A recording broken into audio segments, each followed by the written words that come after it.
मेरा नाम विकास रॉय है और मैं राय साहब के नाम से लिखता हूँ। मैं बिहार में पैदा हुआ था और बाकी पूरे देश में रह रहा हूँ थोड़े समय तक। दिल्ली में भी 2 दिन के लिए हूँ। कहते हैं कि किसी भी शहर का अगर नस जानना है तो 2 चीज़ों से पता चलता है कि वहाँ के आर्टिस्ट कैसे हैं और वो आर्टिस्टों को कैसे सुनते हैं। पिछली बार जब मैंने किसी मंच पे पढ़ा था तो मुझे इंट्रोडक्शन में उन्होंने बुलाया था कि देसी लहजे के कवि हैं। तो मैं बहुत परेशान हो गया। कविता तो मैं पढ़ के चले गया वापस। मैं बहुत परेशान हो गया कि ये इसने कॉम्प्लीमेंट किया है या मतलब तो फिर मैं घर गया, माँ के साथ सब्जी खरीदने गया तो माँ पत्ता गोभी खरीद रही थी। तो लेकिन मम्मी ने कहा कि दुकान वाले को कहा कि भैया देसी अगर हो तो वो देना। तो मैंने सोचा हो सकता है कॉम्प्लीमेंट ही हो। तो उसी देसी लहजे की एक कविता सुनाऊंगा। ठीक है, काफ़ी हल्के मतलब वो है मिजाज की कविता है। थोड़ी सी भूमिका दे देता हूँ। भूमिका ये है कि लड़के जो हैं वो इवोल्यूशन में बिलीव करते हैं। वो मानते हैं कि उनके पूर्वज जो हैं बंदर हैं। उनके कमरे का हाल आप कभी भी देखिए तो वैसा ही मिलेगा आपको। लड़कियां जो है परियों की कहानी सुन के बड़ी होती हैं और उसमें विश्वास भी रखती हैं, तो वो अपने कमरे को भी वैसे सजा के रखती हैं। किसी भी लड़की का कमरा ना एकदम बदल जाता है जब उसकी ज़िंदगी में कोई लड़की आती है। तो कविता भी कुछ इसी तरीके का है और कविता का शीर्षक है मेरे खाली कमरे में। तो मेरे खाली कमरे में मेरी परछाई रहती है, कुछ टूटे सपने रहते हैं, कुछ टूटी ख्वाहिश रहती है। मेरे खाली कमरे में कुछ भरी डायरियाँ रखी हैं, बेकार की शायरी लिखी है। कुछ भरी डायरियाँ रखी हैं, बेकार की शायरी लिखी है। खिड़की भी उसमें टूटी है, बिस्तर भी मुझसे रूठी है। मेरे खाली कमरे में कुछ दर्द दबाए जाते हैं, कुछ राज छुपाए जाते हैं। कोई मुझसे बातें करता है, कोई मेरे अंदर रहता है। मेरे खाली कमरे में मैं रात गुजारा करता हूँ, मैं बस गुजारा करता हूँ। मैं रात गुजारा करता हूँ, मैं बस गुजारा करता हूँ। मैं रोता हूँ तो चुपके से पन्नों पे उतारा करता हूँ। मेरे खाली कमरे। वो कमरा था सुनसान बड़ा, कमरा था या शमशान बना।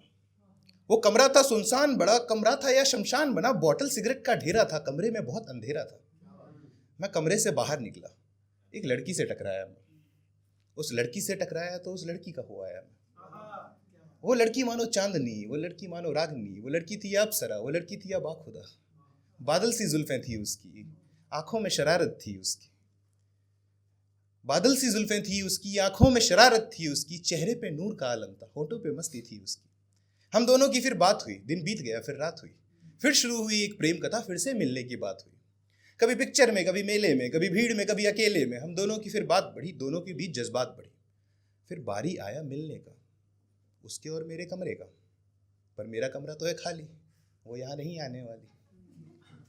तो मैंने कमरा सजाया, पोस्टर और बल्ब लगाया, बिस्तर पे गद्दे डाले, मकड़ी के जाल निकाले, झाड़ू और पोछा मारा। कमरा सुंदर हो गया मेरा। फिर वो कमरे में आई जैसे ठंड में हो रजाई। कमरा चमकने लगा, मेरा दिल धड़कने लगा।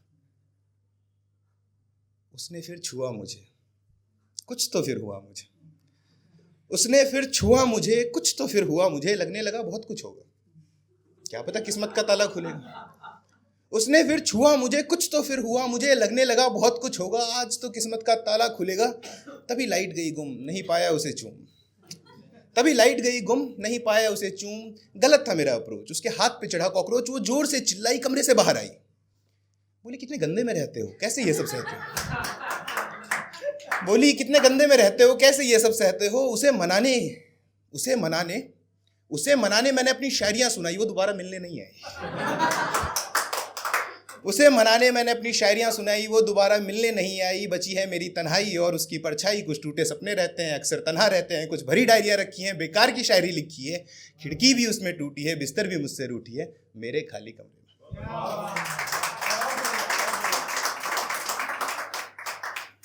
अच्छा था